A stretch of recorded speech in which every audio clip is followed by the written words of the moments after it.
Good morning. This is Danny Flynn with TMA Crop Insurance. We want to take this opportunity to give a little information to our producers about the drought conditions, the high temperatures we have, the stress that's on the crops, and what our options are in our crop insurance and how we're moving forward.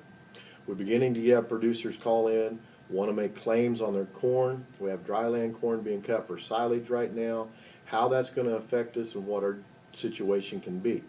The things that we need to remember to take into effect here is our base price for corn is $5.68.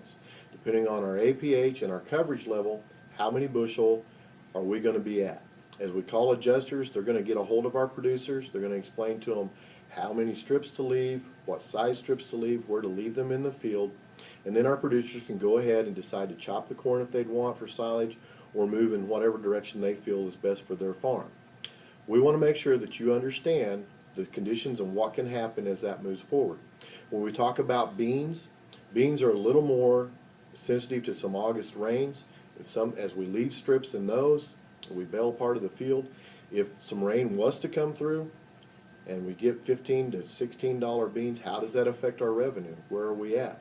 Again, it depends on the policy level we've taken, our APH, and what our guarantees are. We want to just make sure and keep the information in front of our producers so that they can make the right choice for their individual farms. I encourage you to make sure you keep track of your contracts.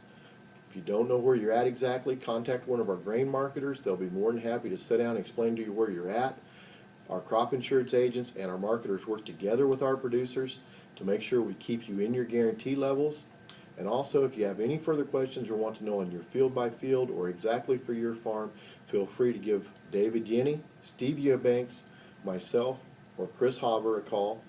For any other questions, feel free to get a hold of Devin Sherling here at the main TMA office. Thank you for your time, and we appreciate the opportunity.